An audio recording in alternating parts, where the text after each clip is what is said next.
Okay, hi and welcome. Today we're going to talk about Notes 5.2, which is relations and functions.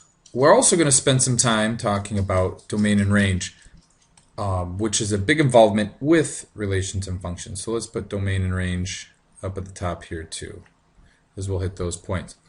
Now, a function is something we've explored the last few days. We know that there's a table, there's a graph, and then there's a function rule that represents it. And we said that in this unit we're going to spend some time getting to know those in the interrelationship. Today, or in this note section, we're going to spend some time getting to know what a function is and kind of how it works. It can be a little tricky on the outside, but we've got a nice example here to kind of give us a bit of an understanding of what it does. So let's consider a function like a vending machine. An odd way to say it, but it will work well. So the function is the machine itself. Okay, so let's write that down. So vending machine equals function. Okay.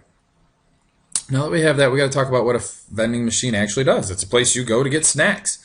To get the snacks, you put some money in, of course. We'll assume that we put money in each time we do this. And out pops the snack. So a vending machine works like this.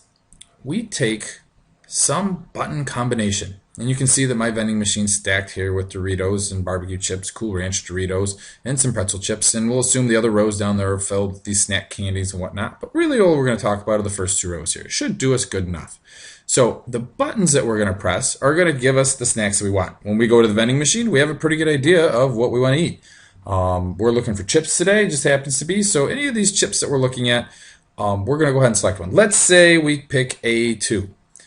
And on A2, when I press this, A2, I know that this part of the vending machine is going to activate, and these are going to drop to the ground if everything goes well. And now I have myself some Cool Ranch Dorito chips. So I put something into the vending machine. I'm not talking about the money. I'm talking about the buttons here, right? These buttons.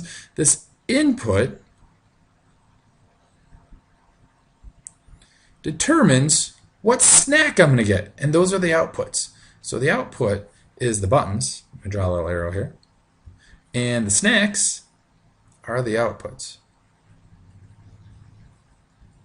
Okay, and that's the snacks, multiple snacks, any snacks in there. Those are the outputs. So the vending machine, that's how that works. I press buttons, snacks comes out. So now that we kind of have an understanding of how the vending machine works, let's see if we can answer some questions about functions using that vending machine idea. So here's the first question. Will an input ever have more than one output? So let's label what these are. Inputs then, remember, are our buttons, and our outputs are snacks. So if we ever press some combination of buttons, will we ever get more than one snack? Well, not unless it's a terrible vending machine.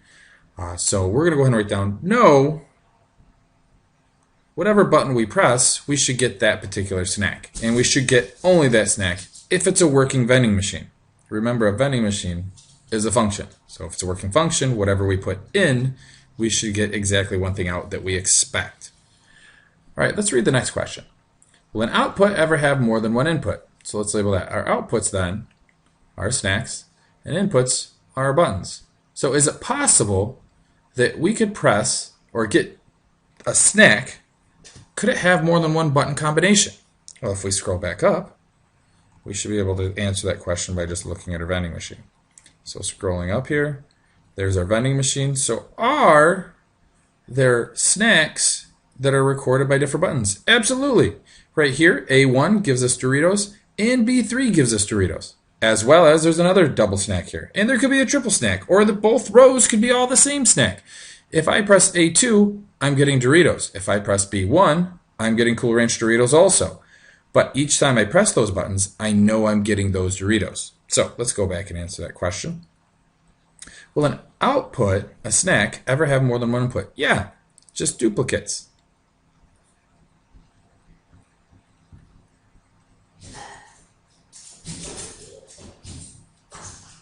Okay. What variable in math does represents inputs? Well, that's x. X is the value that we use to describe our independent variable, and that's what our input is here. And our outputs then, if you already figured it out, is y. And that's our dependent variable, which is controlled by what we put in. So what we put in determines what we get out. And that's kind of what we're getting at here with inputs and outputs. Independent variable, dependent variable. And we'll talk more about that later. All right, what occurs if there are two outputs for one input?